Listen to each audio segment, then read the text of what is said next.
You may be thinking, how can I take my filmmaking to the next level? It's all about pre-production. And today I'm going to show you several ways to up your productivity and better your execution on shoot day. First things first, lighting. You can pre-light your ideas with Blender super easy.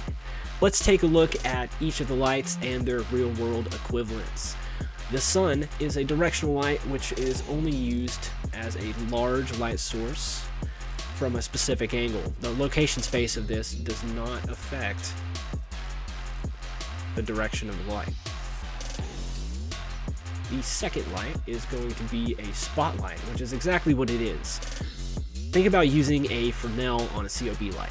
And the third light is going to be a point source light. Point source lights are like light bulbs. All the light goes outward from the one source. So if you take this and you move it over here, you have the light here coming from this direction.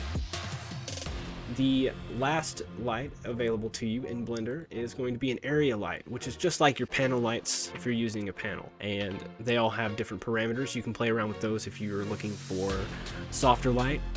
You can go ahead and up the size of this. If you're looking for a softer point light, you can up the radius. If you're looking for a softer spotlight, you can up the radius for the inside softness on the shadows that it casts from the objects, or you can go to blend and blend that in with the outside of the cone. If you want a softer sunlight, all you have to do is go to the angle and change that to a softer angle. The higher the angle, the softer the light. For a quick and easy setup, all you have to do is find a human head or a human body model, Shift A, and add 3-point lighting. 3-point lights right here. And that looks like this. You can also add 2 suns and face them opposite directions to show ambient light versus key light. The next big thing is to use Blender for projector practice.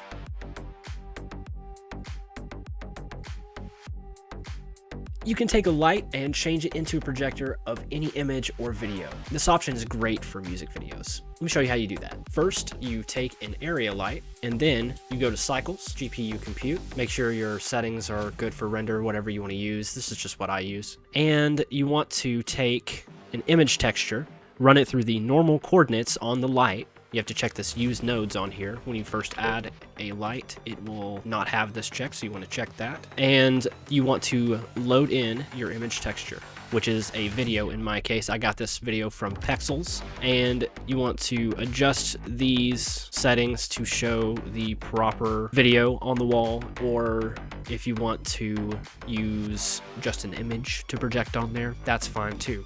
In that case, you want to use what's called a gobo. You can make those directly in Blender by using just a noise texture, normal coordinates, same setup for the lights. What the normal coordinates do is it faces in this one direction.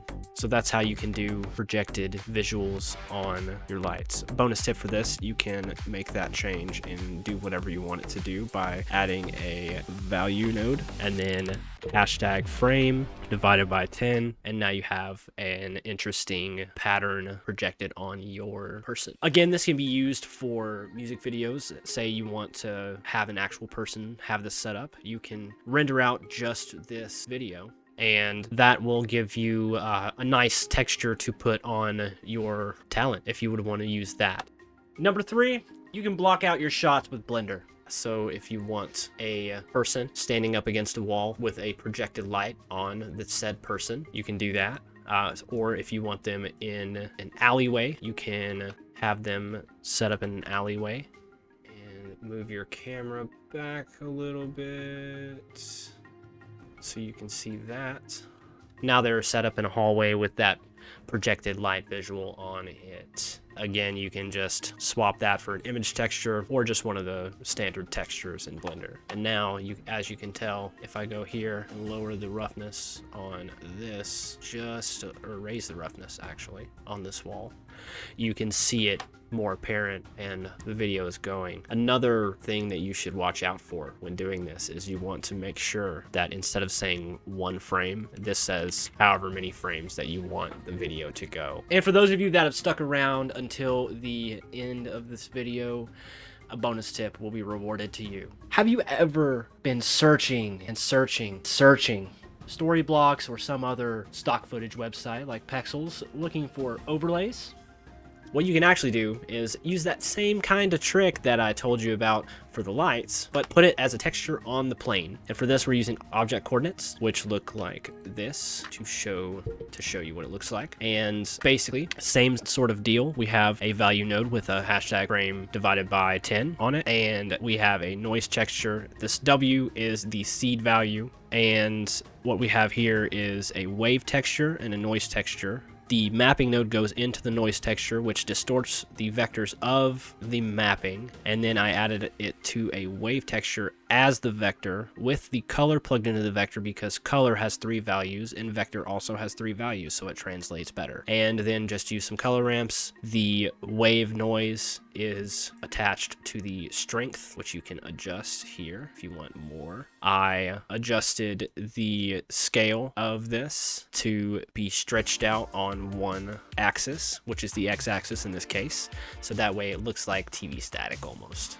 Thank you so much for staying until the end of the video. If you could, please smash that subscribe button and hit the bell for notifications so you never miss a video. As always, the blend files for this are on my Patreon, and if you would like to see a video about how to make a pile of skulls, click here.